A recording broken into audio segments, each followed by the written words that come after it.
Jelang HUT ke-80 RI, muncul mural One Piece di kawasan Sawangan, Depok, Jawa Barat. Menurut salah seorang warga, gambar tersebut baru saja terlihat 2 hari lalu, namun dirinya tak tahu siapa yang membuat. Usai viral di media sosial Rabu siang, mural One Piece tersebut nampak sudah ditimpa dengan cat merah putih. Gambar One Piece? Itu udah ada. Udah ada dari berapa hari Pak kira-kira Pak? Nggak, ya kita nggak perhatiin, cuma udah ada aja gitu. Mungkin cuma satu. Saya dagang kan malam kan. Pas saya lihat juga malamnya sih. Oh sudah ada ya? Kalau 1 hari atau 2 hari mungkin Pak? Saya 2 hari yang lalu lah. 2 hari. Terkait maraknya pengibaran bendera Jolly Roger One Piece, Koordinator Nasional Jaringan Gus Durian, Alisa Wahid, buka suara. Dia meminta pemerintah untuk tidak bereaksi berlebihan, lantaran munculnya bendera One Piece merupakan bentuk kreativitas anak muda dalam mengkritik pemerintah. Yang penting 10 cm di bawah bendera merah putih kan paling gitu ya. Gitu. Ya udah, ini ekspresi kreatifnya anak-anak. Kita harusnya bersyukur anak-anak mudanya kreatif, memberikan kritik itu dengan cara yang tidak menimbulkan keonaran gitu ya, atau kerusakan.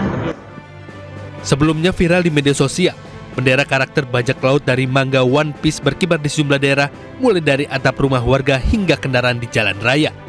Fenomena tersebut lantas dikaitkan dengan ekspresi kekecewaan warga terhadap kondisi bangsa Indonesia saat ini.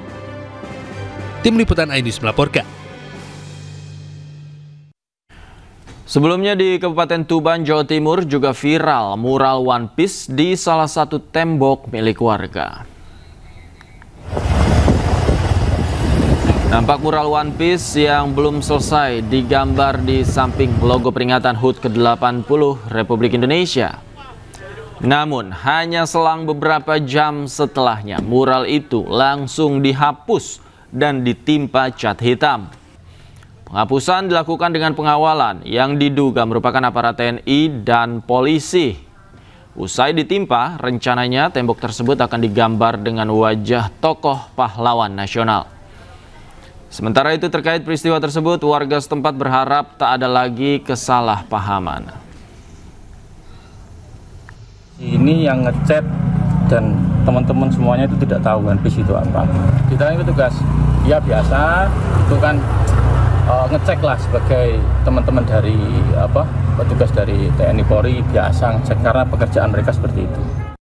Pasca viral, pemerintah pastikan tidak ada razia bendera One Piece. Pemerintah pun terbuka dengan kritikan masyarakat atas kinerjanya. Enggak ada masalah kalau makna kritikan kita sangat terbuka. Pemerintah sangat terbuka dan kita menyadari kok.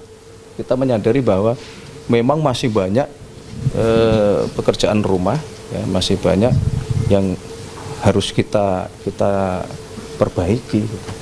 Nggak ada juga kita mau merazia, mau apa, nggak ada.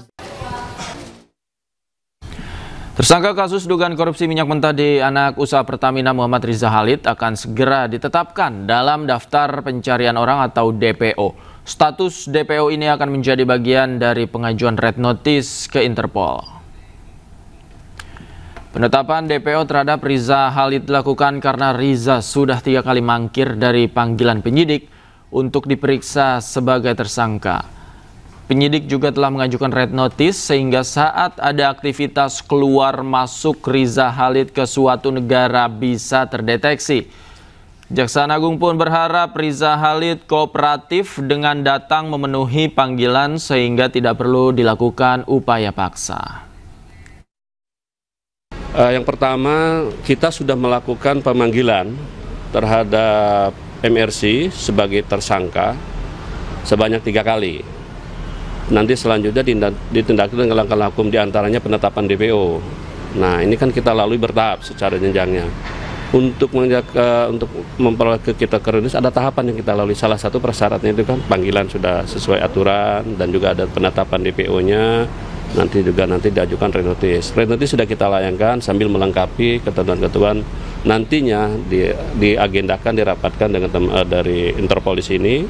Dan setelah itu baru dikirim ke Lyon, ke Prancis. Nanti setelah itu ketika di-approve, nanti udah tinggal ditetapkan red notice keluar, udah nanti semua imigrasi seluruh dunia akan mengatakan yang bersangkutan akan ketika melalui satu negara akan dipertanyakan nanti. Riza Khalid, sang mafia migas, segera masuk dalam daftar pencarian orang dan dikenakan red notice alias menjadi buronan internasional. Untuk mengetahui informasi terkini, kami telah terhubung dengan jurnalis iNews Dilami Aulia di Gedung Kejaksaan Agung Jakarta. Selamat malam.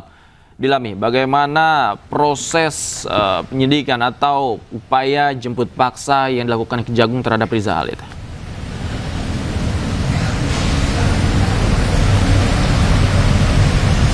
Ya, selamat malam Davi dan juga pemirsa ya. Dari pihak Kejaksaan Agung ini memang akan memasukkan nama dari pengusaha minyak Riza Khalid ke dalam daftar pencarian orang atau DPO, dikarenakan Riza Khalid ini sudah 3 kali dipanggil oleh penyidik Jampitsus Kejagung namun mangkir. Dan adapun kalau kita melihat kemarin ya, dari pihak Jampitsus Kejagung ini telah melakukan penyitaan terhadap 5 mobil mewah dari Riza Khalid di daerah rumahnya di kawasan Jakarta Selatan, di mana mobil pertama yakni ada mobil mewah Alphard, kemudian yang kedua ada mobil Mini Cooper, dan ada 3 mobil Mercedes-Benz yang terparkir di depan gedung Bundar Kejagung, dan kemudian juga dilakukan penyegelan oleh pihak Kejaksaan Agung.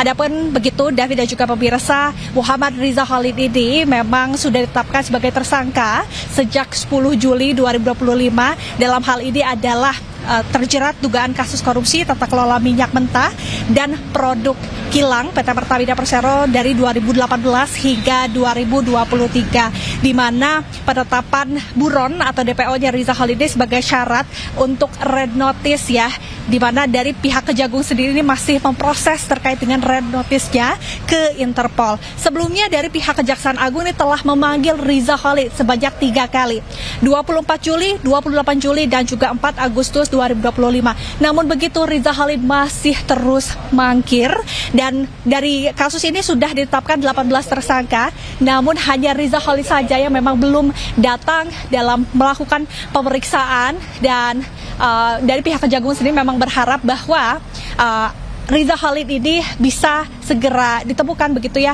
dan bisa adanya red notice ini untuk pemeriksaan lebih lanjut. Adapun begitu pemirsa, dari pihak Kapus Penkum Kejagung yakni Anang mengungkapkan bahwa kemarin memang Riza Khalid ini sempat berada di luar negeri, yakni di Singapura, namun begitu hingga kini keberadaannya masih belum ditemukan. Dan kita berharap bersama-sama semoga kasus korupsi tata kelola minyak mentah dan produk kilang Pertamina periode 2018 hingga 2023 ini cepat selesai dan Riza Khalid bisa dilakukan pemeriksaan oleh pihak penyidik Jampitsus Kejagung. Sementara informasi dari saya, kembali ke Anda, Davi. Baik, terima kasih atas laporan Anda. Dilami Aulia melaporkan langsung dari Gedung Kejaksaan Agung Jakarta. Selamat bertugas kembali.